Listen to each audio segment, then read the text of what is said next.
Hola, hola, buenas tardes, buenas tardes. Estamos 5:09 de la tarde. Hoy es sábado 27. Estamos grabando el programa del día de mañana, domingo 28 de septiembre. Terminamos este mes 9 del 2025. Programa 39, semana 39, pregonando ideas por la cultura del pueblo, creando poder popular. Y bueno, una antesala que el próximo mes estaremos hablando de temas locales bueno, 90 años de la universidad y los desafíos que tiene. Pero hoy vamos a tener un programa interesante, tenemos una invitada de lujo, porque hay que hablar de lo que sucedió esta semana en Naciones Unidas, en el marco de los 80 años de esa reunión de Naciones Unidas, en donde, bueno, los planteamientos giraron en torno a el fortalecimiento de esa institución. ¿Para qué? ¿Para qué el fortalecimiento y de qué manera se puede democratizar la participación de todas las naciones que conforman esa entidad, esa institución mundial, multilateral? Y los desafíos que tiene para esa democratización. Aquí vamos a conversar con Jorge y con Antonio Méndez y también con Justín Batista desde la América Latina, cómo vemos la necesidad imperiosa del cambio estructural de Naciones Unidas para el beneficio de los pueblos soberanos y con autodeterminación del mundo. Vamos a hablar, por supuesto, de detalles de algunas exposiciones que quedaron grabados, para la historia.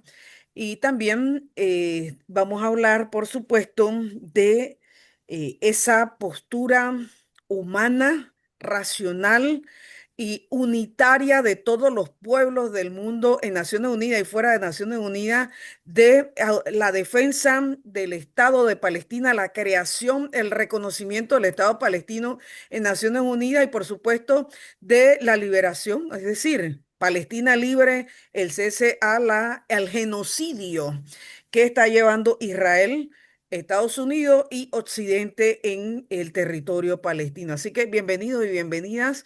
Por supuesto que vamos a hablar de los temas nacionales que gravitan en torno también a la posición que tenemos que decir aquí en este programa muy responsablemente de Panamá frente al no reconocimiento del Estado palestino. Entonces, arrancamos contigo en las generales, Jorge, y luego nos vamos con Toño y con Justín porque queremos hacer un balance de la realidad nacional. Bienvenido, Jorge. Bueno, Isaías saludos, González. saludos Rebeca, saludos Méndez, saludos a la dirigente Ayustín y a todos quienes nos ven y nos escuchan a través de este selecto y muy valioso programa. Bueno, las Naciones Unidas, la 79 Asamblea General de las Naciones Unidas fue el epicentro de una rebelión internacional de los pueblos. Eh, el, el eje de la Asamblea giró en torno al rechazo generalizado de los estados del mundo al genocidio en Gaza. Ya nadie discute que se trata de un genocidio, solamente intereses creados íntimamente vinculados a Estados Unidos de Norteamérica y a la burguesía sionista, la cual ha ido retrocediendo en distintos países producto de qué? De la movilización popular. De tal manera que la posición de los gobiernos y de sus representantes de Estado en la Asamblea General de las Naciones Unidas, sin menoscabo, lógicamente, el reconocimiento de el papel del individuo en la historia, discursos como el de Petro, que tiene una trayectoria de militancia en las fuerzas progresistas y de izquierdas de Colombia desde sus años de joven, cuando fue miembro de la insurgencia del movimiento 19 de abril, hoy día en la presidencia de la República, el hermano pueblo de Colombia. Lo que vimos en la Asamblea General de las Naciones Unidas, jefes de Estado denunciando al sionismo, denunciando al genocidio, denunciando la hipocresía de las potencias occidentales que ahora hablan de genocidio, pero permitieron que la situación llegara a este punto de masacre, vendiéndole durante 2 años armas al Estado de Israel, reprimiendo las más mínimas expresiones de solidaridad con el pueblo palestino hubo momentos en que sacar una bandera de Palestina en Gran Bretaña, todavía lo es en Alemania, era eh, sinónimo de cometer una falta administrativa o incluso un delito bajo ese, bajo ese esquema propagandístico tramposo que dice que todo aquel que critica al Estado de Israel y al sionismo es en consecuencia antisemita. Son dos cosas completamente diferentes, completamente diferentes. Nosotros somos, por ejemplo, críticos del sistema político y económico imperial norteamericano, pero no somos enemigos de los trabajadores y de las trabajadoras de Estados Unidos. No somos enemigos ni enemigas de los movimientos sociales de Estados Unidos, ambientalistas, antifascistas, los movimientos de reivindicación del Black Power en Estados Unidos. Son nuestras fuerzas aliadas dentro del seno imperial, en el marco de la lucha por la igualdad, la justicia y el socialismo a nivel internacional desde el punto de vista histórico. Entonces, lo que hemos visto en esta Asamblea de las Naciones Unidas es una crítica contundente al unilateralismo de Estados Unidos y sus potencias satélites, fundamentalmente en Europa occidental. Y por otra parte, el rechazo eh, duro, el rechazo fuerte al genocidio que se está llevando a cabo en el Medio Oriente, específicamente contra la población de Gaza. Se calcula, oficialmente se habla de 70.000 asesinados producto de estos bombardeos sangrientos contra población civil. Sin embargo, se sabe que hay muchas personas debajo de los escombros, se sabe que hay gente que ha muerto producto del hambre, producto de la falta de medicina en relación a muchas enfermedades, lo cual eleva la cifra probablemente a cientos de miles. Es una completa catástrofe humana y los pueblos se han movilizado beligerantemente en defensa del pueblo de Gaza y en rechazo a este genocidio que es una vergüenza para toda la humanidad y las mentes sensatas, las mentes comprometidas con la construcción de un mejor mundo. Hemos decidido no quedarnos callados, no quedarnos quietos, pronunciarnos y activarnos definitivamente en repudio a esta masacre sistemática contra la población de Gaza. Es importante recordar que hay 4 delitos contra el derecho internacional público. El delito de lesa humanidad que cometen los ejércitos contra población civil. Por ejemplo, lo que hizo Estados Unidos en el Caribe, bombardeando 3 pequeñas lanchas sin dar la oportunidad a esas personas de defenderse desde el punto de vista legal, sin un cateo, sin una verificación de pruebas, sin que haya mediado un proceso jurídico o una causa criminal desde el punto de vista legal. Eso constituyen acciones delictivas de lesa humanidad, porque son sistemáticas además de todo. Está nada más y nada menos que la flota de Estados Unidos frente a las costas de Venezuela y Colombia, masacrando a diestra y siniestra pequeñas lanchas con población civil, donde pueden haber migrantes, donde pueden haber pescadores, inclusive en el supuesto de que fueran personas traficando sustancias ilícitas. Estados Unidos no es policía de las aguas del mundo para destruir barcazas sin previo aviso a miles y miles de millas náuticas de su territorio acuático jurisdiccional. Esos son los delitos de lesa humanidad. Están los crímenes de guerra que cometen los ejércitos o las fuerzas militares en pugna en el marco de una guerra civil, violando lo que es la Convención de Ginebra.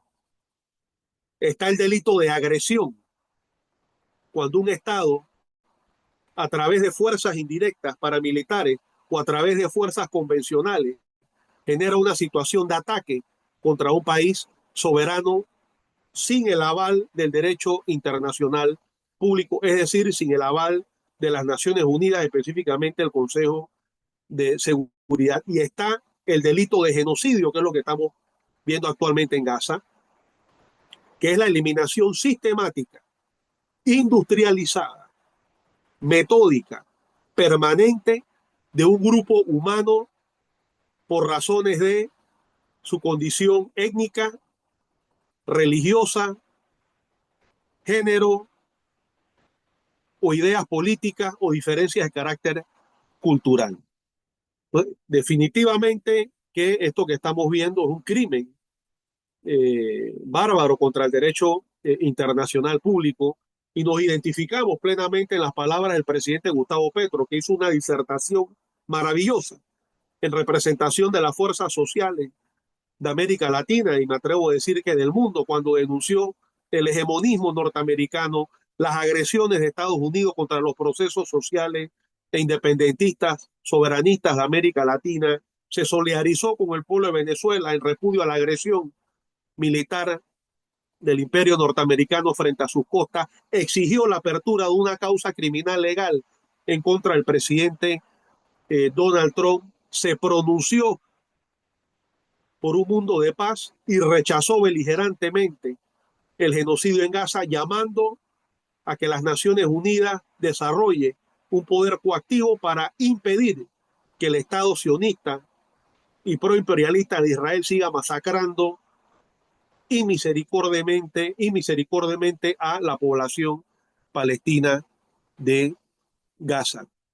Y la causa de la independencia palestina avanzó y vemos cómo ha crecido el número de estados del mundo, más de 150 estados del mundo que reconocen al Estado palestino. Vergüenza da que el gobierno de la República de Panamá, encabezado por el señor José Mulino, sea el único Estado, el único gobierno de América Latina que no reconoce la existencia del Estado palestino y que a estas alturas de la masacre y que a estas alturas del genocidio no se haya producido una manifestación digna de esa latitud, evidencia honestamente el lamentable nivel de sumisión de este ejecutivo, no solamente a los intereses de la burguesía sionista, sino también a los lineamientos de Washington, que en la figura del señor Donald Trump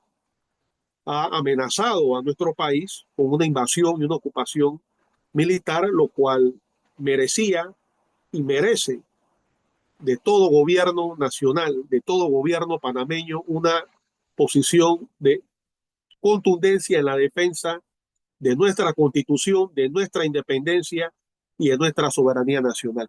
De tal manera que esa es la síntesis que puedo hacer de esta semana marcada definitivamente por ese discurso de Gustavo Petro, el presidente de Indonesia.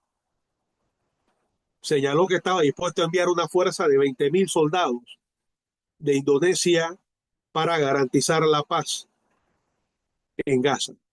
Esas son expresiones sumamente importantes que evidencian el avance de la conciencia mundial, que es producto de la movilización popular en todos los continentes en repudio a la agresión del Estado sionista de Israel y en solidaridad con la lucha del pueblo de Gaza, que es al mismo tiempo entonces un apoyo a la lucha de todos los pueblos por su liberación nacional, por la lucha de su independencia, por la lucha de su soberanía.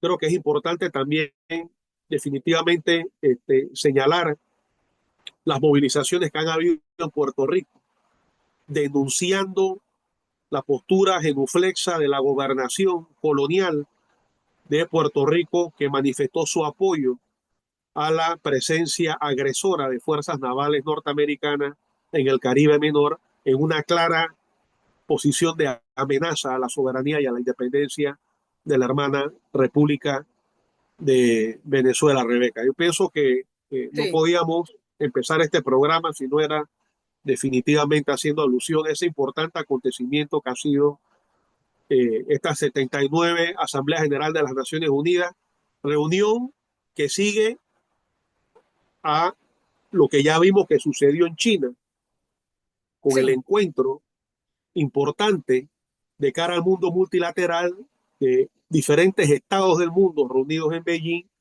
que propugnaron la necesidad de erradicar el unilateralismo y avanzar en un mundo de cooperación y de respeto a la soberanía entre las naciones y entre los pueblos, Rebeca, Claro que compañeros. sí.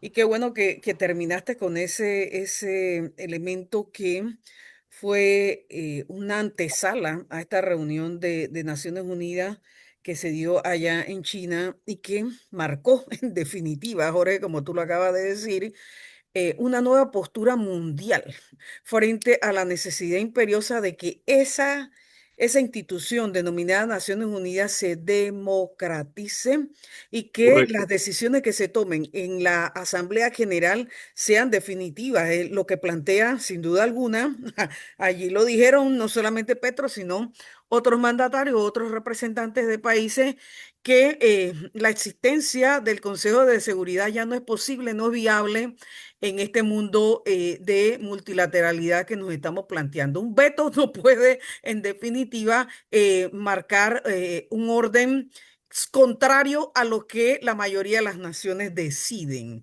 en ese espacio. Así es. Entonces, creo que esta reunión de los 80 años para el mundo entero y la posición que llevaron clara de una paz, en el caso de los países responsables, el discurso de los países de la América Latina fue claro y contundente. Estamos por la paz y en contra de la guerra. Y para eso fue Ujú. creado este organismo. Entonces, mira, vamos con Antonio y con la compañera Justine. Batista, Por supuesto. bienvenida porque es la juventud, la visión de las juventudes del mundo, no solamente de Panamá, las que nos deben realmente esbozar una nueva propuesta colectiva, entre ellos, en el caso de este espacio de Pregonando Ideas por la Cultura del Pueblo, donde confluyen diversas organizaciones del movimiento social panameño, la necesidad de que nos planteemos discusiones con la participación de la juventud de sí o sí. Así que bienvenido Antonio y bienvenida Justín. Yo creo que el acontecimiento más importante de la semana, independientemente de otros que ocurrieron, fue la reunión número 80 de la Asamblea General de las Naciones Unidas, porque muestra el estado del mundo en este momento. Las Naciones Unidas es la misma. Bueno, cuando inició tenía creo que 51 países, ahora tiene 193. Muchas cosas han cambiado. El rol de las Naciones Unidas, aunque sigue siendo el mismo a nivel que en su momento fundacional también ha cambiado, tiene varios momentos. Esta ONU no es la misma, esta es una ONU que vaya, su esperanza de vida parece que va a estar bastante cercana a la esperanza de vida de lo que hoy, de los 80 años, parece que una ONU que o se replantea, se reorganiza según la propuesta que bien hicieron algunos actores ahí, entre esos Pedro que descoyó, o bueno, la transición a un nuevo orden global va a tener que presidir esa institución, porque allí hubo declaraciones, sobre todo de quienes han venido teniendo el principal control en esa estructura, claudicacionistas ya prácticamente diciéndole, vaya, ustedes no hacen, no son los que han venido cumpliendo el papel que ustedes tenían que cumplir, sino yo. Y vaya, se fue de ahí dándonos a pensar que allá a la potencia que estuvo dándole el mayor respaldo económico, no le interesa conservar ese espacio porque quiere la libertad para poner su propio orden si es que pudiera ponerlo, que lo dudo. Y por otra parte están las voces de quienes quieren preservar en nuevas condiciones la estructura, que es una estructura muy importante. Y yo creo que esto matiza qué tipo de ONU tenemos ahora, ¿no? Que no es la misma de cuando ya estaban los objetivos del desarrollo sostenible, ni los objetivos del milenio, que ya era una ONU post-Guerra Fría y que se había planteado otros objetivos que han estorbado a la potencia que controlaron esa institución. Bueno, ahora estamos en otro momento histórico, pero voy a dejar que Justin haga su comentario porque yo pienso que ella tiene mejor balance de lo que está pasando, que representa lo que ha pasado en esta reunión, en esa institución. Bueno, correspondiente a la 18ª reunión, la Asamblea General de las Naciones Unidas, como lo mencionó también el licenciado Jorge González, hay temáticas globales, temáticas mundiales que se repiten dentro de distintos discursos, como puede ser la situación del genocidio en Palestina, la distribución del orden global y a su vez la importancia de la situación en las tensiones de guerra. Si nos vamos a los discursos que más han resaltado, durante los recientes días después del inicio de la jornada de la Asamblea General de las Naciones Unidas, como lo son el discurso tanto del presidente de los Estados Unidos, Donald Trump, como el discurso de Gustavo Petro, presidente de Colombia. Existen narrativas desde puntos de vista contrarios, pero son narrativas que a nivel global se mantienen, como puede ser la discusión de la migración y el papel del papel de los pueblos migratorios a nivel global, las tensiones de guerra y cómo estas se ven impactadas dentro de el orden global y a su vez, obviamente, el gran tema internacional que es el genocidio en Gaza. Dentro del, desarrollando un poco dentro de la parte de las disertaciones de ambas partes, que dentro del análisis que por lo menos a nivel individual recalco, representan no solamente uno, el orden global anterior y que el sostenimiento de una narrativa unilateral, de una narrativa imperialista y colonial en torno al orden diplomático internacional, y la contraparte de la nueva transformación de la comunicación y el desarrollo de las alianzas internacionalistas en el mundo, como puede ser el discurso de Petro y el discurso de Trump. Recalcando algunas partes del discurso de Trump, Trump desarrollaba la idea, uno, de la regresión de los procesos del cambio climático y la regresión de los procesos de las transiciones energéticas como una de las herramientas del desarrollo del capitalismo internacional. Él hablaba de que dentro del desarrollo de las líneas de comerciales, dentro del carbono y del petróleo, estaban también las líneas de dominación, recalcando incluso el impacto de la compra de hidrocarburos dentro de la guerra de Ucrania, como él, desde el Estado norteamericano, le reclamaba a las naciones del área de la Unión Europea, el cómo éstas influenciaban dentro del propio debilitamiento de la OTAN, el debilitamiento del poderío occidental dentro de la zona, permitiendo el avance de la narrativa ambientalista que era opuesta al clásico desarrollo de los hidrocarburos y de la compra y venta de carbono en el mundo. Algo que dentro de su propio discurso Petro contrarrestó y chocó directamente al hablar de un mundo que necesita desarrollar la transición energética relacionada directamente al funcionamiento de los organismos internacionales financieros, porque la principal propuesta de Petro dentro de este discurso ante la ONU es la condonación de la deuda externa en pro del desarrollo de los aparatos de transición energética en las naciones del sur global. Algo que, por lo menos a nivel también, dentro de estas políticas de estados que también se pronunciaron dentro de la ONU, como puede ser a su vez Brasil y otras naciones que conforman nuevos ejes globales internacionales de disputas económicas y disputas geopolíticas, es algo que resuena bastante y que dentro del posicionamiento de Panamá ante las nuevas dinámicas globales es lo que tenemos que resaltar. Que quizás Molina no lo resaltó, pero nosotros como movimientos populares tenemos que estar pendientes del cómo el desarrollo de las dinámicas energéticas va de la mano del desarrollo económico global. Tenemos un Trump que habla del drill, baby drill, del desarrollo del el tema del petróleo, en contrapeso una Latinoamérica que habla del desarrollo de la economía global para la humanidad y para la vida, del cómo la muerte del capital será la muerte de los hidrocarburos y tenemos que garantizar que esta sea, si no sería la muerte de la humanidad. A su vez, que creo que fue el punto de mayor contrapeso entre ambas partes, que es un punto que a nivel internacional fue mayor resaltado y que le permitió al propio Petro incluso formar parte de una marcha a lo interno de la ciudad de Nueva York en contra del genocidio en Gaza, es el posicionamiento de ambas partes, del Estado norteamericano y del principal vocero a nivel ideológico del continente que fue Petro en esta reunión, que es el posicionamiento entre Gaza. Petro ya hace un llamado directamente a la lucha armada por la supervivencia del que él considera la mayor muestra del sostenimiento de la humanidad, que es el pueblo palestino, que justamente como lo vino diciendo incluso desde la antigua Asamblea General de las Naciones Unidas, que era del año pasado, que el sostenimiento y la persistencia de la existencia del pueblo palestino es la persistencia y la existencia de la humanidad como tal, como un sujeto humano.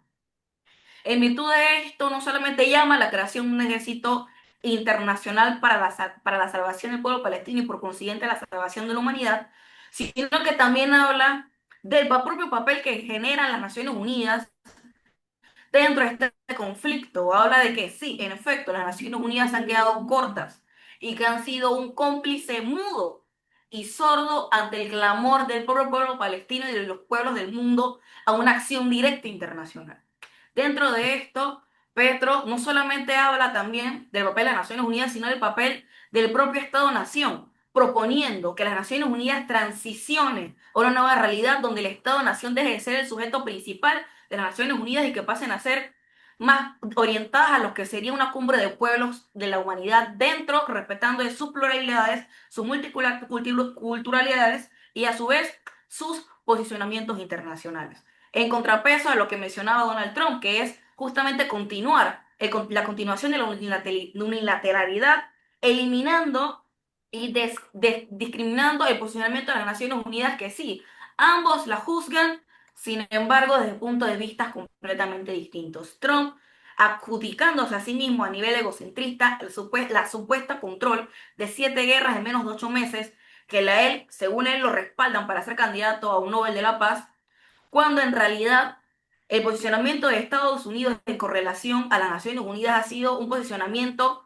de control, un posicionamiento de debilitamiento del propio papel de las Naciones Unidas y de, al final del día, de obstaculizar el proceso de las Naciones Unidas. Si no, no veamos las distintas resoluciones que ha tenido las propias Naciones Unidas, que han sido todas vetadas por el único Estado con derecho a voto dentro del Consejo de Seguridad a nivel de mayoría, que es los Estados Unidos de América. Incluso el propio hecho de que el Consejo, la Asamblea General de las Naciones Unidas haya sido en Estados Unidos, cuando una de las principales propuestas de los distintos naciones, que fueron, si no estoy mal, 80 naciones, fue realizar la cumbre de Naciones Unidas en Suiza, para poder permitir que la autoridad palestina participara de esto, imponiéndose asimismo el veto ante las Naciones Unidas de Estados Unidos y obligando al resto de naciones a participar dentro del edificio de la cumbre de Naciones Unidas en Nueva York. Para ir también redondeando este tema y no extenderlo tampoco, creo y considero que principalmente analizar ambos discursos es analizar las distintas, los distintos objetivos y las distintas visiones de la universalidad y de las Naciones Unidas y de los pueblos que la conforman. Un Trump que apela al unilateralismo, a la continuidad de la guerra y a la continuidad de las hostilidades en el mundo, en comparación de un Petro que habla de la humanidad toda y su sostenibilidad a nivel de la paz, a nivel económico, y no solamente a nivel económico, sino a nivel de las propias políticas internas y la geopolítica externa. Estas dos disertaciones en las Naciones Unidas, que quizás pueden verse caracterizadas por puntos externos, reflejan también los patrones de discurso del resto de las naciones. Brasil, China, incluso naciones del África que hablaban también de la importancia del multilateralismo y la importancia de la paz global como sujeto de participación y de dinámica de las propias naciones en el mundo, que sí, conversando aquí con Antonio, se vaticina un trama transformación, ya sea de disolución o transformación radical de las Naciones Unidas y su papel en el mundo, pero dentro de la misma se ve los resquebrajamientos del orden global y cómo esta impacta la dinámica de la propia cumbre de las Naciones Unidas y la estructura de la propia nación y su posicionamiento en el mundo. ¿Estoy? Ok. Caramba, Quería excelente, compañera. concluir este análisis. Sí, quería concluir esto diciendo, en esta reunión, la tensión ha sido máxima porque incluso Total. siendo el dueño de la casa, Donald Trump, con antecedentes ya expresados por otras naciones de mudar la Toño, sede tiene de las que Naciones Unidas de ahí de Nueva York. permanecer donde estabas, Toño, para que estés en el cuadro, un poquito más atrás. Sí, Ahí, ahí. hay gente que ha planteado ya la mudanza de las Naciones Unidas de Nueva York hacia otra parte del mundo. Eh, yo creo que las tensiones estuvieron a otro nivel, ¿no? Porque las críticas fueron, por ejemplo, en uno de los puntos, genocidio, fueron contra el genocidio y contra quienes defendían el genocidio, ¿no? Fueron contra la migración, incluida sugerencia, porque todo el mundo enfrentara la migración contra la política de Naciones Unidas de proteger la migración y de los países que defendieron la política de derechos humanos que ya están consignadas en ciertos antecedentes que se vienen dando en las Naciones Unidas una vez terminó la Guerra Fría, que fueron los objetivos del milenio y los objetivos del desarrollo sostenible, donde había una buena cantidad de políticas que rebasaban la fórmula que defiende Trump hoy, el rol que Trump defiende que deben tener las Naciones Unidas. Yo creo que esperemos que no sea la última reunión de Naciones Unidas en este plano, porque sabe que tenemos la amenaza de una guerra mundial, ya todos lo sabemos, ¿no? Pero sí, quedó claro que la mayoría de actores planteó esta estructura tiene que cambiar, pero la mayoría estaban por qué cambiara, no hacia el modelo eurocéntrico occidental, noroccidental, o sea, del modelo de la Alianza Estados Unidos-Europa, sino hacia el modelo de un mundo más abierto, más democrático, con menos control de Consejo de Seguridad, etcétera. Si Estados Unidos no acepta esa propuesta y los países europeos, entonces yo creo que el peso demográfico y económico de otra parte del mundo podría ser coadyuvante a que se abriera otra estructura. Creo que primero sería paralela, no para tratar de llegar a acuerdos por lo menos regionales, ¿no? Entonces, yo creo que estuvo en peligro, que se ha mostrado el peligro en que se encuentra la principal estructura para el sostenimiento del orden mundial, de la paz, independientemente de los balances que se tengan sobre si lo ha logrado, en qué nivel lo ha logrado o no, pero esa es la estructura que está en riesgo. Ello refleja la caída de la nación a cual más le convino y que creó y que brindó su espacio para que esa estructura existiera, porque en esa estructura él es miembro del Consejo de Seguridad, tiene derecho a veto, está en su país, la financia, etcétera. Entonces, esto es parte, pues la ONU está reflejando parte de la caída de los Estados Unidos en el contexto del orden global, ¿no? Y va a tener que aceptar las nuevas reglas del juego. Creo que lo que está pasando es como debemos leer lo que fue, independientemente del maravilloso, la pieza para la historia que fue el discurso de Petro, el discurso que fue también una pieza para la historia de Trump, el discurso de Trump en la Nación Unida, una pieza para la historia. Vaya, pero no como una pieza del bien, ¿no? Creo yo. Por su carácter Yo reaccionario. creo que con un renovado y profundo y potente olor a azufre que ya antes mencionaba Chávez con otro presidente, pero yo creo que el diablo apareció más roto, más cacho en esta ocasión y Claro. se atrevió a decirle impune al mundo, esta estructura no ha resuelto nada, quien lo ha resuelto soy yo soy el que está parando la guerra, entonces, fue un discurso, Sí, pero hubieron dos sorprendentemente, discursos. Toño, disculpa que te interrumpa, pero sorprendentemente todos los representantes del mundo allí presentes, salvo Israel, por supuesto, defendieron a la institución. Y eso es importante resaltarlo, Toño, y entender las repercusiones que tiene que en momentos tan Porque críticos en no donde tendrían la pruebas paz de hablar. Es está, que esa es otra cosa que debemos analizar. ¿Qué hay que pasaría si, analizarlo. frente a las dos propuestas, qué pasaría si? Ahora, ni Estados Unidos se cree que no necesita unas Naciones Unidas. ¿Vale? Ujú. Yo creo que es un amago, pero que está haciendo cosas que sí la van a destruir. Sí, Independientemente que lo que diga, lo diga como un amago, como una manera de presión, que es el estilo de Trump. Las consecuencias serían para todos. Y hay países para los cuales las consecuencias serían un cuento de terror. Todos esos pequeños países que se ven como al final de una guerra, si darse una guerra, podrían ser aniquilados como Taiwán, como Estonia, Letonia, Lituania. Es una serie de países que en este momento están a Israel. Vaya, tú te imaginas lo que sería un Israel sin Naciones Unidas. O sea, el escenario, o sea, que no habría escenario donde discutir. Algunos me van a decir, bueno, pero si ahí se discuten cosas que no tienen implicaciones concretas, sí, precisamente porque no existe ese escenario de apelación, las cosas pueden llegar más allá mucho más rápidamente. Entonces, sí, todos esos países que corren en peligro, porque yo pienso que por más que haga Israel, Israel está en peligro de desaparecer también, como está Taiwán o como lo están otros países que están en áreas peligrosas en que si se inicia Ahora, una Toño, actividad es que bélica.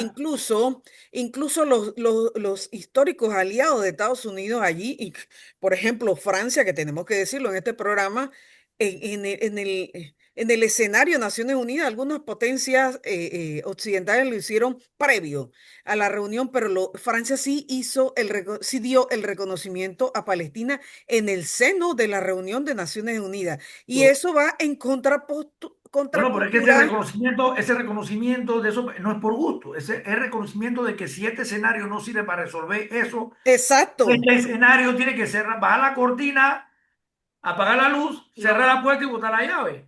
Pues ahí vamos. exacto. Aparte Ese de es Y que el creo que, lo que quedó claro, Toño, es que esa declaratoria de Trump de, mira, vamos a deshacer esto y vámonos al Armagedón, quedó como una declaración en solitario. no, yo creo que ahí es importante, compañeros, felicito el análisis de la estudiante Justin, que pareció Excelente. eh, magnífico, e introduce la comparativa de las narrativas. Entonces, asociado a esa contraposición analítica de dos narrativas antagónicas en la interpretación del mundo, cabe señalar que la narrativa de Donald Trump es insostenible en el contexto de sociedades en donde hay una pugna por el control de la opinión pública y hay una susceptibilidad frente a la movilización social en relación a diferentes temas. Y el tema de Gaza y la denuncia al Estado sionista de Israel, en este momento, en el marco de Europa, no solamente en sectores de izquierda, sino inclusive también en sectores de derecha, eso es importante señalarlo, en este momento la opinión pública está mayoritariamente inclinada a rechazar la agresión del Estado de Israel contra la población de Gaza y en considerar que lo que está sucediendo desde hace 2 años en esa región del mundo constituye efectivamente un genocidio. De tal manera que desconocer eso y desarrollar una narrativa reaccionaria de manera extremista, manifestando un apoyo cerrado e inamovible e indeclinable e irrevocable a Israel en todos los sentidos y haga lo que haga el Estado de Israel con independencia de a cuánta gente mate, eso es insostenible para varios gobiernos de Europa Occidental y del mundo e inclusive dentro de los propios Estados Unidos de Norteamérica, en donde también hay una pugna de las élites por el ejercicio del control político del Estado, el direccionamiento de las estrategias imperiales de dominación y también en la base social, en el seno, en las catacumbas de la sociedad norteamericana, hay movimientos Así es. alternativos de resistencia al neoliberalismo, de solidaridad con los pueblos migrantes, de rechazo al genocidio en Gaza y a las diferentes acciones de agresión que lleva a cabo el bloque de fuerzas eh, hegemónicas a nivel internacional. De tal manera que esa perspectiva que introduce la estudiante Justin es sumamente interesante y necesaria. El contraste de dos narrativas antagónicas, la narrativa ultra reaccionaria, insostenible políticamente, inclusive en el marco del discurso de lo correcto ya para sostenerse con un mínimo de apoyos en la opinión pública de las sociedades mundiales, la postura de Donald Trump quedó aislado desde el punto de vista de la narrativa, desde el punto de vista político, diplomático y el discurso de Petro, que a través de esta plataforma se dio a conocer el contenido de su discurso en los pueblos de Europa y muy especialmente dentro de la sociedad norteamericana. He visto cantidad de cuentas en redes sociales, especialmente en Instagram, diciendo, oiga, este señor, ¿quién es? ¿Quién era? No lo conocíamos. Excelente todo lo que dice. Dice la verdad. Es decir, es un discurso que definitivamente marca pautas Que en la llegó en un historia. momento importante ese discurso de No, por Petro, ¿eh? Pero supuesto. nota quiénes Un poco, lo un confrontan poco actores hemisféricos. en su ¿O patio no? trasero. No lo confrontan los grandes actores que Así es, realmente le están robando el protagonismo. Lo así es. están Y bueno, confrontando los actores locales. creo que un poco tarde esta reacción de Petro la esperábamos desde hace unos 3 años, pero bueno, a veces es mejor tarde que nunca.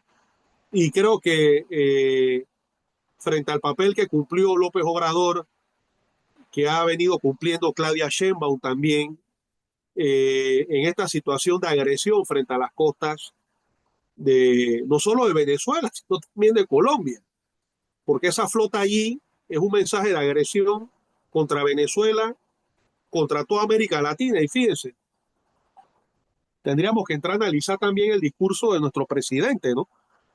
Me dediqué los 15 o 20 minutos que habló a escucharlo pacientemente y recordé lo A que decía Molino. Méndez hace unas semanas atrás en relación a las presiones que hay dentro de la burguesía panameña y lo que discutíamos colectivamente en varios programas de Pregonando Ideas por la Cultura del Pueblo en relación a la presión que tiene el Estado panameño y su élite, producto de las imposiciones de Donald Trump y cómo eso compromete y nos pone en una situación de vulnerabilidad estratégica desde el punto de vista económico y competitivo a la zona acuática en Panamá.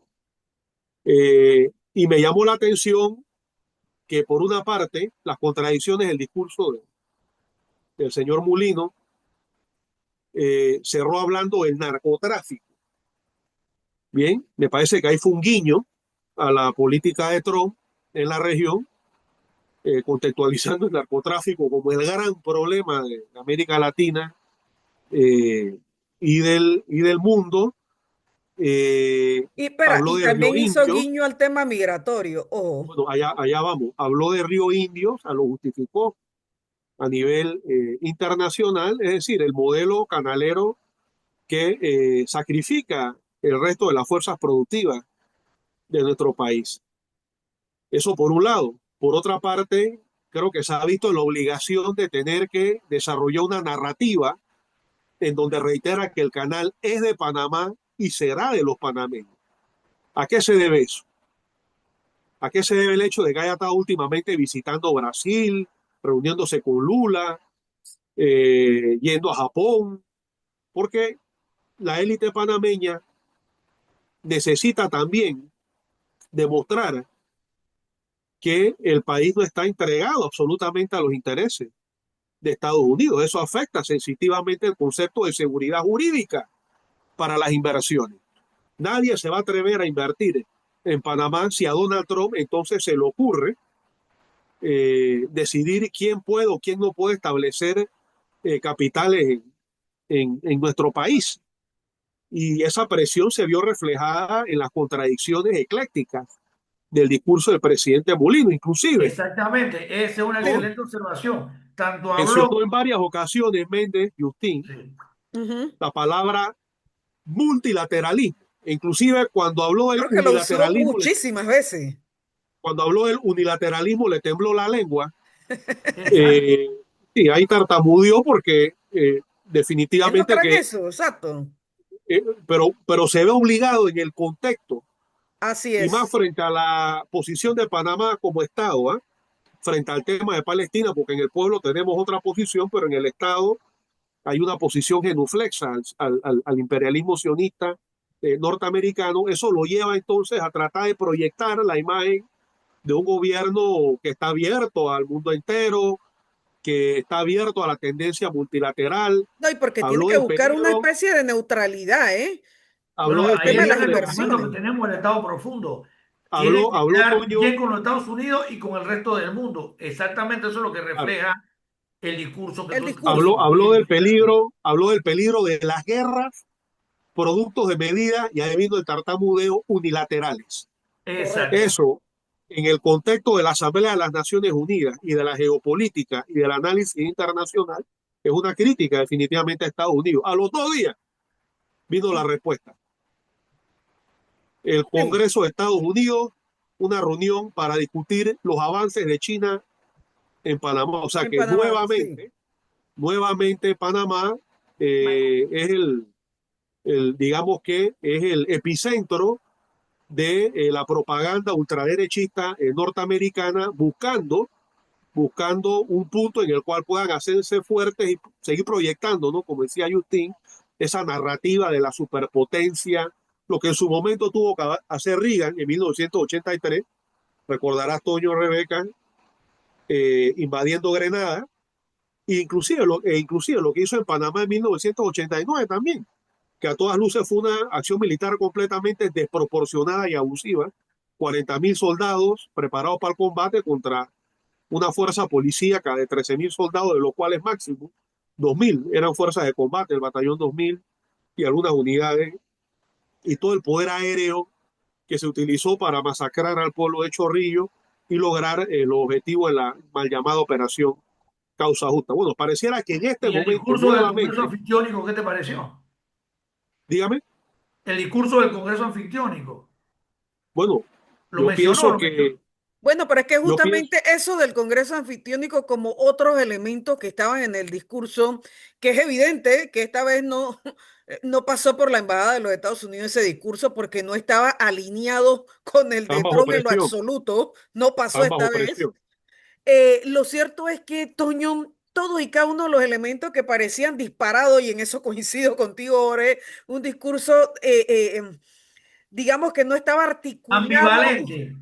Ambivalente, Ambivalente. Por Sí, una parte ambivalente. ambivalente apoyando a los Estados Unidos en la totalmente. politiquilla caribeña y centroamericana y por otra parte cuestionándolo en cuanto a lo que estaba haciendo en Panamá, o sea, pero no cuestionándolo de frente, o sea, timoratamente, sino No, reiterando un la discurso soberanía. desordenado creo que es el término que se puede aplicar aquí, como bien lo planteas tú, Ecléctico, o Jorge, sea, porque, por ejemplo, buscó, el tema de Japón, ¿a qué responde ese saludo efusivo al gobierno de Japón? A que Japón en estos momentos representa, digamos, para él, para el gobierno de José Raúl Mulino, una esperanza en la búsqueda de capitales para los el proyectos reemplazo que de China. está planteando, ¿se me explico? Pero sabes algo, Rebeca, mira, para los imperialistas norteamericanos, lo mismo le pasó a Noriega con Japón. Para los imperialistas norteamericanos, el problema no es que Panamá haga negocios con China. El problema es que Panamá haga negocios con cualquiera que no sean ellos. Exacto. De tal manera que eso no deja de ser una contradicción con este sector de ultraderecha radical que está en el ejercicio del poder, del cual Donald Trump es la punta del iceberg, ¿ven?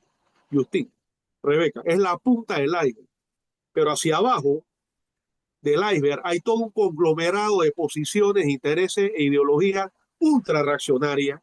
Ahora que, bueno, lamentablemente asesinaron a este muchacho, Imperialistas, nadie, ¿no? nadie reivindica eso, lógicamente, pero hemos tenido la oportunidad de conocer su discurso. Era un discurso completamente antihumano, Exacto. racista, xenófobo, a más no poder, completamente misógeno, Y eh, convivía una, con una, Trump. Iba a la Casa una, Blanca, era amigo de los hijos de los hijos de Trump. una completa barbarie cultural o contracultural que realmente Y con seguidores, refleja que es lo todo peligroso y ese preocupante. conglomerado de posiciones imperialistas, se siente arrinconado frente al avance de los pueblos del mundo. ¿Sí?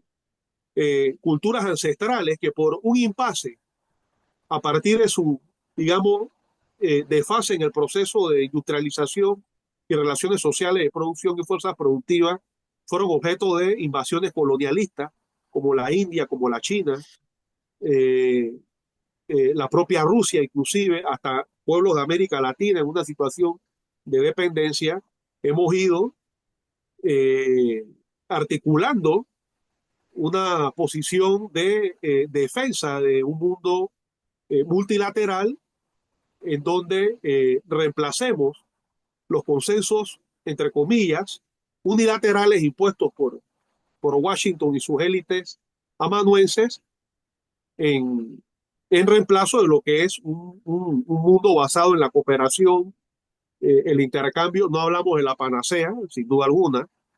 Hemos dicho con anterioridad en este programa que el multilateralismo hay que llenarlo también, es importante. Sin embargo, bueno, digamos que en esta situación de transición y de lucha contra el hegemón, y sus principales instrumentos de correlación y de poder, es importante esta situación de contradicción entre potencia y contradicciones en el campo del capitalismo, que históricamente son parte de la ecuación de la lógica de explotación de la coyuntura por parte de las fuerzas transformadoras, de las fuerzas insurgentes, de las fuerzas que luchamos por la construcción de un mundo contemporáneo, avanzado, pero que se caracterice por relaciones humanas de respeto y de equidad.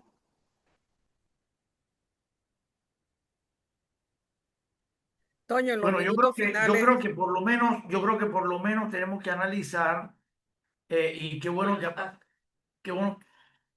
No, está bien, nada más ah, para que se acerque un poco y se escuche bien el audio. Sí, por lo menos tenemos que analizar, ya se está viendo con más claridad en esos escenarios las contradicciones. Yo recuerdo cuando empezó Molino diciendo que él no tenía que recurrir a los escenarios internacionales, que él iba a arreglar problemas, o sea, la posición ha cambiado, sigue hablando tímidamente, sigue tratando de coquetear con la política de los Estados, pegarse a a la política antimigratoria, hasta destinar fondos para eso, satisfacer a los Estados Unidos en su discurso, por lo menos no apoyar, frente al tema de Palestina, por lo menos ya veis lo que hizo Panamá, no votar.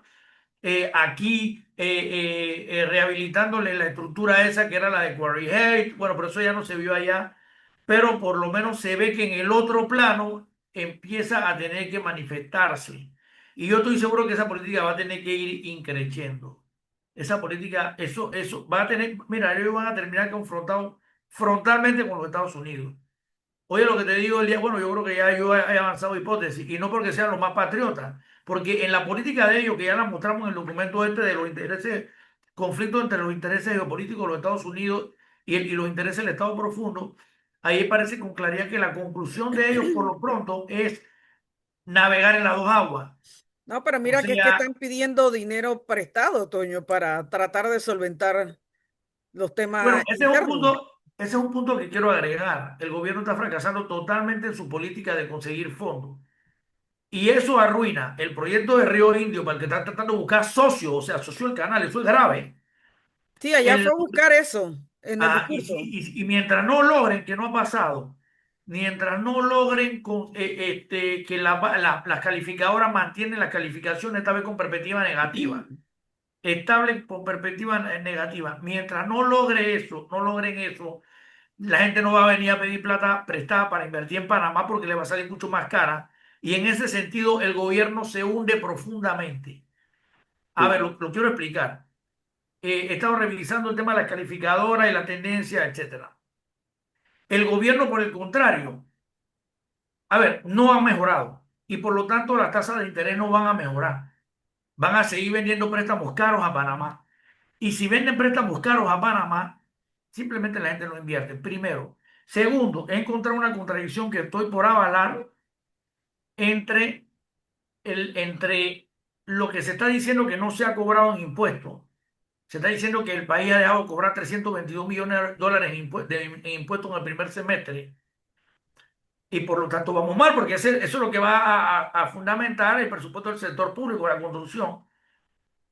Pero revisando, he empezado a ver que eso no es tan así, que sí creció el incremento, pero parece que no lo quieren declarar. Entonces, estoy analizando todavía, estoy viendo qué tan cierto es esto, porque esto significaría que el gobierno está escondiendo capitales para ver, para cumplir, para darle mayores muestras a la banca internacional que está dispuesto a hacer grandes sacrificios, como lo estamos haciendo y lo estamos viendo. Ahora tú ves, ya todo el mundo ha visto la polémica tremenda que hay entre las instituciones del sector público, eh, eh, y, y la construcción de presupuesto, ¿verdad? Todo el mundo se está quedando, pero esas quejas son de dentro de un gobierno. Esas quejas no son son de dentro de un gobierno. Son las quejas de las instituciones públicas que no van a poder resolver nada. Y para los ministros que tengan aspiraciones políticas menos. Entonces, ¿qué es lo que quiere decir esto? Que el gobierno está fracasando, hasta ahora ha fracasado en conseguir que le extraven los préstamos, con los cuales van a hacer la macro obra, con los cuales van a traer chen chen, con los cuales la empresa privada va a nombrar a la gente, y por lo tanto entonces el sacrificio hasta ahora está siendo inútil. ¿no? Y bajo esto, la presión de los Estados Unidos. O sea, hasta el día de hoy ya presentaremos, estamos preparando un análisis de fin de año de los espacios donde nos toca, el gobierno no la tiene todas consigo, ¿no? Esa es la situación. Bueno, yo creo, Rebeca, compañeros, que en este punto hacemos nexo pues con la situación nacional y creo que la semana Méndez, si no me equivoco, Rebeca, apareció una encuesta que estuve escuchando algo en el programa de Cabrera en relación a una supuesta mejoría del gobierno en la percepción según las encuestas, aunque reconocían que estaba todavía suficientemente bajo, tomando en cuenta que es un gobierno que apenas tiene un año y meses, ¿no? Y aducían que me llamó la atención lo siguiente, ¿no? Claro, ellos interpretan que los golpes que le ha dado el gobierno al movimiento Mejoría popular, podría ser que no sigue cayendo. Eso es una mejoría. bueno, o sea, según ellos, la mejoría responde a eso, ¿no? Que el Ya había gobierno tocado puede fondo. presentar algunas pequeñas Estadísticamente no victorias. podía bajar más. Está obligado a Claro, subir según con ciertas ellos, normas estadísticas. el, el, el, el gobierno presenta algunas pequeñas victorias. Esa es la narrativa, es un tema de narrativas también, ¿no? El discurso de interpretación de la realidad que ellos quieren imponer, ¿no? O sea, no quieren convencer al pueblo panameño de que ellos han derrotado a un enemigo de la nación que impedía objetiva o subjetivamente el desarrollo y que en consecuencia ahora se inauguran las condiciones o se abren las puertas y las ventanas para que fluyan inversiones, chen, etcétera. Esa narrativa se va a derrotar con el paso del tiempo y por sí sola, ¿no? Por otra parte, llamó la atención cuando hacen el análisis, y ahí tuvieron una contradicción, no sé con quién estaba haciendo el programa este personaje, cuando analizan el mes de los primeros meses del año, que coincide con las amenazas de Donald Trump, ellos, en su manera de ver las cosas, consideran que el país debió haber cerrado fila y que eso se debió de haber reflejado entonces en un aumento de la percepción favorable del presidente Mulino, o sea, como haciendo ver que él, aún en esa circunstancia, no fue capaz de conseguir apoyo de la población, como haciendo ver que él presentó una posición patriota. Es decir, están tratando de confundir a la población en la interpretación de por qué razón, en relación a las amenazas y el discurso de Trump, Mulino no levantó cabeza. Es al revés. Es decir, la posición genuflexa del gobierno a partir de la presencia del secretario de Estado Marco Rubio, concatenada a las primeras movilizaciones ya de fuerza contra la ley 462, tiró por el suelo la percepción en la opinión pública, según las encuestas, sobre el gobierno de José Mulino, ¿no? O sea, como haciendo ver que la población era con Donald Trump en contra de Mulino, cuando realmente es lo contrario. Es decir, el pueblo panameño rechazó, especialmente a partir de esa visita, porque antes de eso había toda una campaña de bots y de posiciones muy confusas en relación al tema del discurso de Trump y el gobierno que para esa época ya empezaba a demostrar una incapacidad para generar o fluir el chen, concitando frustración en la población panameña, pero realmente a partir de esa visita lo que se empezó a generalizar es una posición de rechazo porque el presidente Mulino no fue capaz de arrancarle las más mínimas concesiones a Estados Unidos en beneficio del país a cambio de esa Al contraposición contrario, le aliada a dio en Estados todo. Unidos. Es decir, quedó como un completo genuflexo. Bien, y yo creo que hasta un sector de la opinión pública que en algún momento era el concepto de que el canal estaba en manos de determinados sectores y que eso no merecía en consecuencia hacer una lucha ni dejar una cuota de sangre, cosa que nosotros en este programa siempre enfrentamos como argumento, porque tenemos que defender la soberanía y la independencia nacional como una conquista histórica, no solamente a partir de un discurso patriótico, sino como una conquista de los trabajadores, porque en la medida en que somos capaces de controlar los destinos del país, somos más capaces de poder, en consecuencia, trabajar y gobernar para que las fuerzas productivas operen en función del pueblo y no en función de élites criollas o en función de una acumulación de transnacionales y potencias de carácter extranjero, ¿no? Entonces quería mencionar esos dos aspectos ahora que Toño hablaba pues de la calificadora y hacíamos ya un aterrizaje del análisis internacional en relación a la cuestión nacional. También quiero agregar en este punto lo siguiente, que se empiezan a dar nuevamente algunas expresiones ya de protesta de la población, de insatisfacción. Hemos visto inclusive a propios policías reprimiendo a policías jubilados. Es una situación llamativa. Hemos visto cómo la porofobia ha llevado a que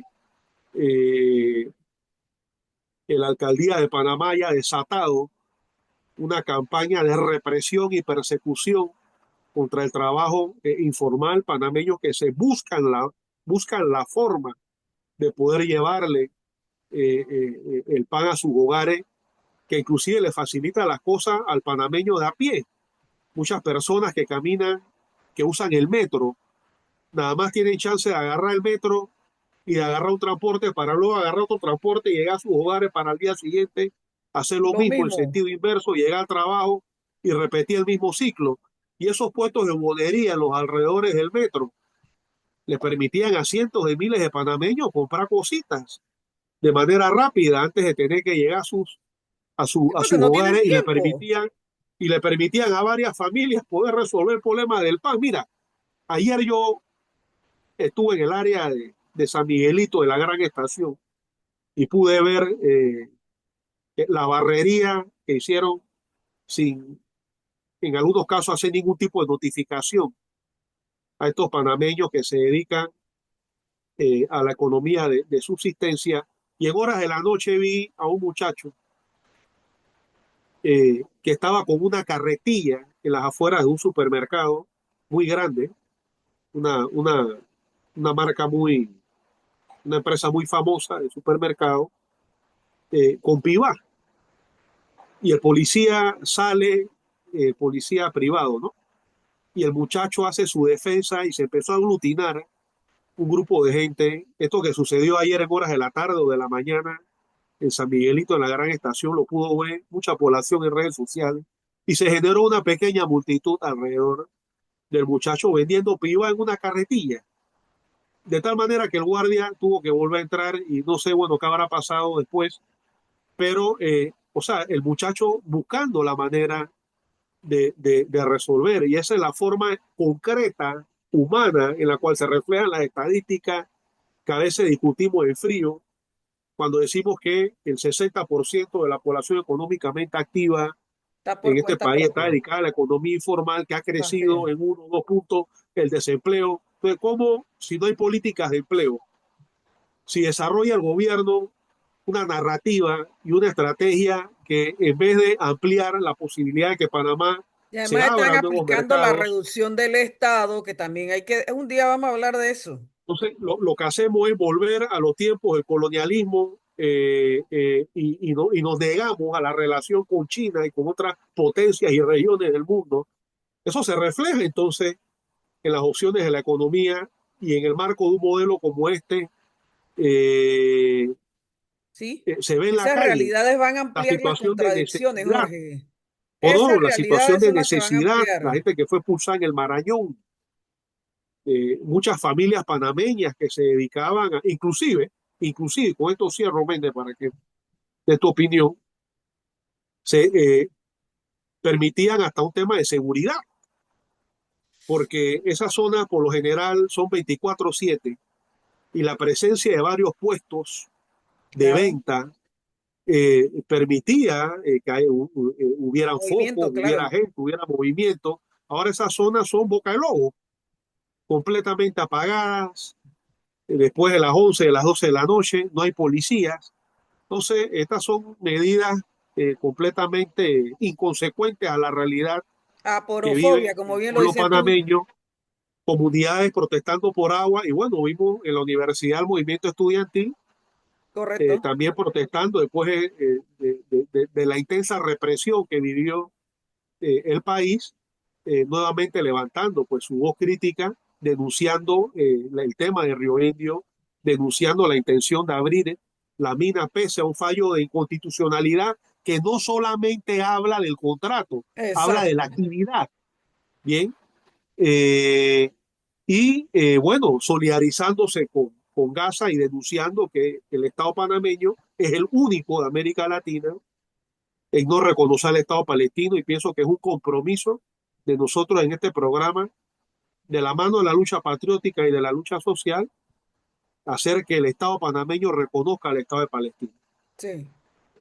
Toño, tus palabras finales que nos vamos, nos estamos pasando unos minutos, pero bien lo vale. Bueno, yo lo que creo es que este gobierno, ha tenido una política en la cual, si bien una política de destitución, por ejemplo, en el caso de los empleados públicos, de reducir los costos del Estado, creo que ya van 70.000 empleados públicos más o menos, porque yo le Señor. escuché al propio presidente que ya tenía 228.000 funcionarios públicos, habían 300.000 cuando llegó. Al que sabe contar es obvio cuánto se ha volado, ¿no? Entonces, pero eso implica que muchos de ellos van a buscar el sector informal para resolver, y si ahí también lo reprimes, como efectivamente se está viendo que en la puesta burguesa del orden, en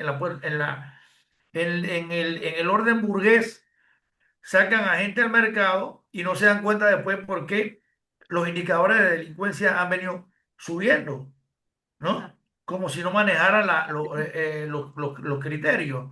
Entonces, a ver, No, no los han manejan. hecho a ver, el presupuesto que destinaron para inversión, que eso sí han hecho, le han dado un poco de empresas, refrendo, etcétera, pero no lo han hecho todavía muy operativo. Entre una de las cosas que podemos ver es cómo el presidente dice que están los proyectos funcionando, los proyectos tapahuecos, y yo le pregunto a los taxistas todos los días, soy un usuario de taxi, todos los días agarro de 2 a 4 taxis, y nadie ve por dónde están tapando esos huecos, ¿no? Y lo que es obvio es que el presidente está reprimiendo la informalidad, destituyendo empleados del sector público, por lo pronto quiere mandarle a la empresa privada masivamente trabajadores a bajo salario para aumentar la ganancia de la empresa. Él dijo que él trabajaba para la empresa, pero lo que no sabe es que esa medida también es una medida negativa porque está disminuyendo la capacidad de consumo de los que están trabajando. No, Toño, están haciendo un cóctel terrible para una explosión social. Por ahí ya suena que se están planteando, imagínate que son atrevidos, se están planteando no sentar a la mesa tripartita para el aumento del salario mínimo. Realmente son atrevidos y eso tiene consecuencias. Es una avanzada producto del descabezamiento de un sector de la vanguardia popular, las dificultades del movimiento docente después de su lucha gloriosa, y piensan que tienen el camino allanado para aumentar la plusvalía a costa del pueblo Correcto. panameño. Y Piensan. bueno, ya se empiezan a dar nuevamente estas expresiones de contestación, de contestación social en denuncia pues, de distintas situaciones de opresión, y eso es un llamado para que despertemos Bueno, de esta además terapia comprando de shock, dirigentes sindicales, que eso hay que esta decirlo. terapia, de esta terapia de shock represivo, que también contará siempre con sus tentáculos amanuenses y colaboracionistas, y reagrupemos a las fuerzas patrióticas y progresistas que siempre hemos sabido defender los intereses, los intereses del pueblo. Esto que pasó este año pasará a la historia definitivamente, Así es. muy similar a lo que fue el gobierno de la Guardia Toño en la década de los 50, un gobierno macartista represor. Este movimiento no va a pasar a la historia por sus supuestos errores, pasará a la historia por su movimiento que luchó por los intereses del pueblo panameño, por la eliminación de la ley 462, ahí está su propuesta de reforma aún en la Asamblea Nacional, y que provocó la más aguda represión militar que ha vivido este país desde la década de los 80. Hay quienes quieren hacer leña del árbol caído Sí, sí, sí, sí, sí. sobre los educadores, obviando el análisis de la represión de manera cobarde.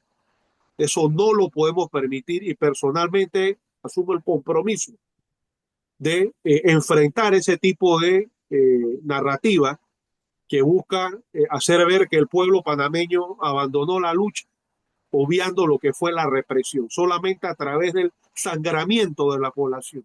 No podemos olvidar los muertos, Mm. no podemos olvidar los torturados, no podemos olvidar la gente que quedó sin ojo. ¿Ah? No podemos olvidar la represión a los estudiantes que lucharon durante más de 7, 8 meses, los allanados. Desde hace décadas aquí no se allanaba el hogar de dirigentes estudiantiles. Hay dirigentes obreros en el exilio. Así ¿Ah? es. Hay dirigentes obreros presos. ¿Sí? Docentes despedidos. Y legalizaron al sindicato de las bananeras, suspendieron la constitución política por 10 días y 10 noches en Bocas del Toro.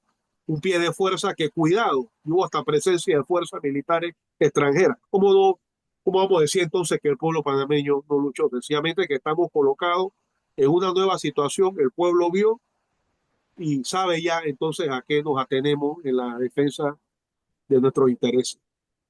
Bueno, mira, y Justín, justamente en ese Justín, sentido, Jorge, Antonio y Justín, tremendo, tremendo. Gracias por estar en el programa, compañera. Viene una fecha importante, viene el centenario de Acción Comunal y creo que tenemos el compromiso desde la los lucha inclinaria. Del movimiento movimiento inclinario, inquilinario, perdón, el movimiento movimiento inclinario, inquilinario, el sí, centenario. Y octubre del es el 25. momento como para la reagrupación del movimiento social, ¿les parece? Como no, por supuesto, Claro. Claro. una fecha histórica que fue una de las más grandes luchas proletarias del país, si no la primera más grande. La primera más grande y que marca un antes y un después para toda la lucha y para la construcción del movimiento social en la era republicana. Entonces, Claro, yo creo que tenemos el compromiso, Justín, Antonio, Jorge, desde cada una de nuestras organizaciones para que desde ese repliegue táctico que tuvimos que hacer, hombres, por la brutal represión, ahora nos concitemos con esa necesidad, sí o sí, de una unidad desde nuestras diferencias para atender estos temas que tú acabas muy bien de esbozar, Jorge, y que aquí lo venimos haciendo durante todo el año. Y que bueno, este centenario nos puede servir para claro, concitar esa unidad que necesitamos. ¿Les parece? así es, Vamos a por tener un supuesto. conversatorio desde Jorge, te voy a invitar y a Toño, están en mi lista. Vamos a tener un conversatorio desde el seno de la Maestría en Ciencias Sociales Muy bien, que coordino allí en el IDEN. Creo que vamos a hacer el esfuerzo con el Instituto de Estudios Históricos, que lo conversé con Samuel Prado. Y de alguna manera, de repente, Jorge, si quieren, podemos sumar también en esa conversa a la oficina en la que tú trabajas. Y revisar muy cómo bien. está el tema de la vivienda. Claro, Tenemos, claro. Importante, ¿no? tenemos la información de cómo está la tenencia de la vivienda en este momento. Ha Ujú. sido terrible, del 2010 al Sigue 2023 se siendo un problema histórico precipitó. 100 años después el tema inquilinario, el tema de los No está, el tema alquileres y el inquilinario tema está más del vivo que nunca. acceso a la vivienda. Justín Correcto, creo que quería decir algo. Sí, No, Justin. sí, por supuesto. bueno, concluyendo, porque entiendo que estamos sobre tiempo, sí es importante dentro de las últimas conclusiones que se han dado establecer distintas ideas centrales que ahí sí ya lo dejo a disposición de ustedes, que pueden discutirse dentro de los próximos programas. En lo que mencionaba el licenciado Jorge González de la cuestión de la buhonería, al final del día, por lo menos yo que vivo cerca del área y que convivo durante ese espacio bastante, el desplazamiento de la buhonería, el desplazamiento de los usos, de los usos de los espacios comunes en virtud de mantener el orden estético o visual de ciertas zonas que la que comulga en la clase trabajadora, forma parte también de una narrativa de desorganización y de, hasta cierto punto, violencia visual, violencia estética hacia la clase trabajadora. A su Ujú. vez, la reorganización de los movimientos sociales a nivel de Panamá y el aspecto de la memoria, la verdad y la justicia correspondiente a lo que sucedió con la situación de la Caja de Seguro Social, las distintas represiones. Es importante que como Panamá adquiramos aún más a profundidad el aspecto de la memoria, que quizás a nivel latinoamericano es mucho más fuerte en naciones que han vivido dictaduras y Así es. desapariciones más Mm. profundas, pero Panamá, dentro de su cosmovisión y dentro de su Debemos ser construcción un ideológica, referente. necesita crear una idea de verdad, memoria y Correcto. justicia sobre todo. Justicia de los desaparecidos, torturados y perseguidos Así es. dentro de las distintas coyunturas a nivel nacional. Y como movimiento popular nos queda la tarea, así como lo mencionaba Rebeca, a nivel de las remembranzas históricas y la construcción futura, establecer como principal narrativa el restablecimiento y la construcción de esa idea de la unión y de la justicia y la verdad y la memoria sobre los procesos de persecución y de tortura que ha vivido el movimiento popular, y a su vez de construir en unidad, una unidad obviamente basada dentro del debate y dentro del desarrollo de los procesos sociales e históricos, un proceso que nos permita como población y como movimientos sociales responder a las necesidades del pueblo panameño, que en estos momentos, así como mencionaba Antonio, tiene indicadores nacionales que son el inicio de una mecha de una bomba que va a estallar. Va a estallar en gran Sí. medida, pero va a estallar. Y tenemos movimientos populares ser capaces de responder y entender la necesidad de este pueblo desorganizado que tenemos que organizar. Claro que Perfecto. sí. Nos Excelente quedamos con mensaje. esta, Muy bien. nos quedamos con tu reflexión, Justín. Gracias de vuelta nuevamente por estar con nosotros. Movimiento Político Patria, la Asociación para la Unidad Comunitaria y Social Único, que hoy no pudo estar Alberto Petit, al MR9 y a la Asociación de Sociólogos y Sociólogas egresados a la Universidad de Panamá, ACU. Nos vemos la próxima semana. Chao, chao. Bueno, Saludos. Saludos.